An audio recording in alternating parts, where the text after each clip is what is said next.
What in the rage bait is a statement like this, Josh?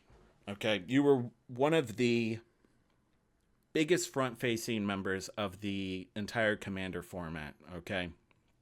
Let's not mince words here. You are one of the largest pillars when it comes to Commander. And I understand that you threw a crybaby fit and left the CAG. I'm not going to watch that fucking YouTube video about you talking about why you left. You're a crybaby who cried because you were working in a situation where you had no effect towards the outcome, and then you left because of that. So what makes you think that this type of phrasing here is going to be positive whatsoever? There's just going to be no positive effect here.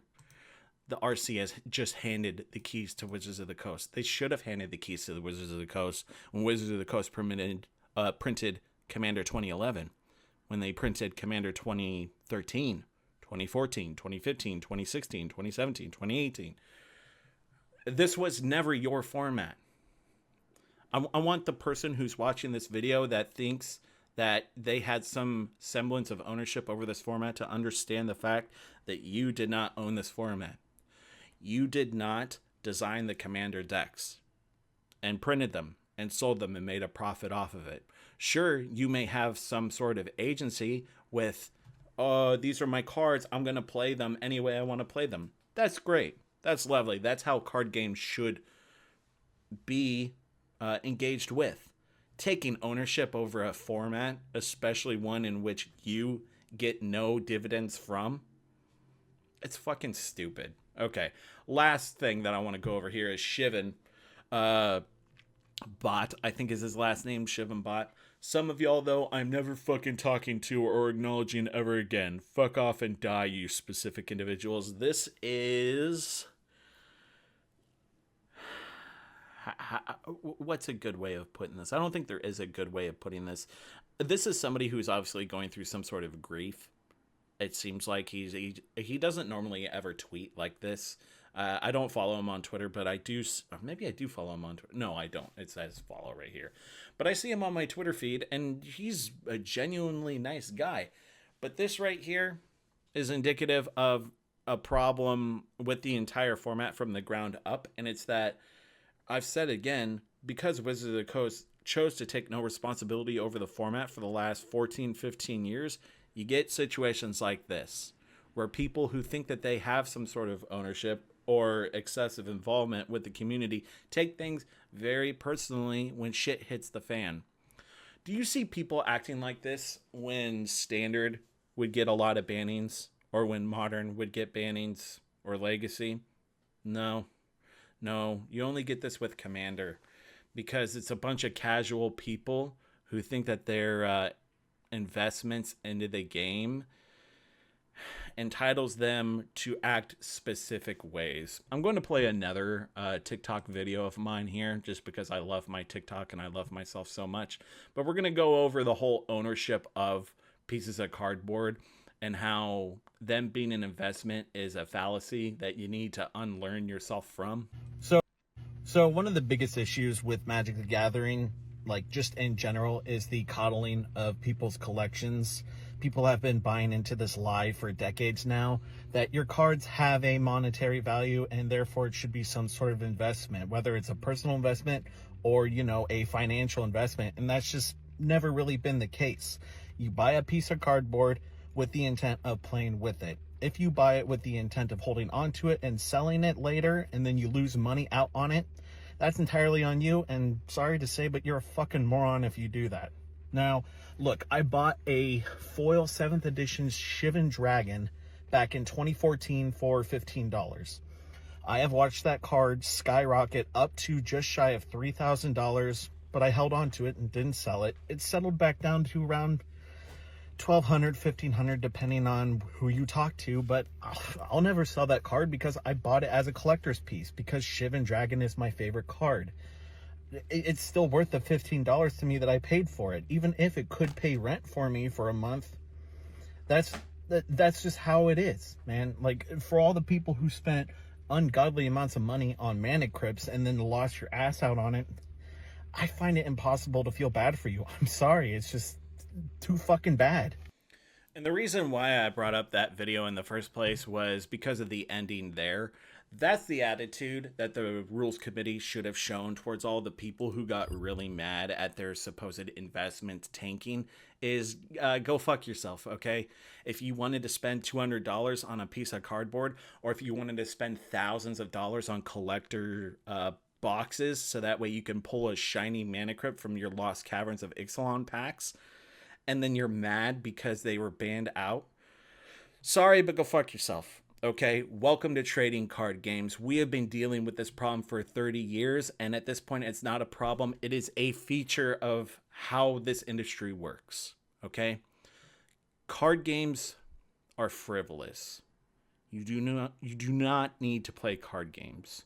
You do not need to spend hundreds of thousands of dollars on pieces of paper. Okay, you're better off saving that. I don't know, putting a down payment on a house. Or if you have everything that you need and you want to spend all the money on your cards, great, lovely. Don't take it personally when your supposed investments tank because they needed to go for a long time and they were finally gone and it was a fell swoop. Now, yes, it is unfair and it sucks that 3 very expensive cards were banned all at once and there was no warning for any of it. And that is probably about 95% of the reason why a lot of people were upset about it. You know what? I get it. I totally understand. But Jesus fucking Christ, people, wake up and stop being so goddamn sensitive about pieces of fucking cardboard.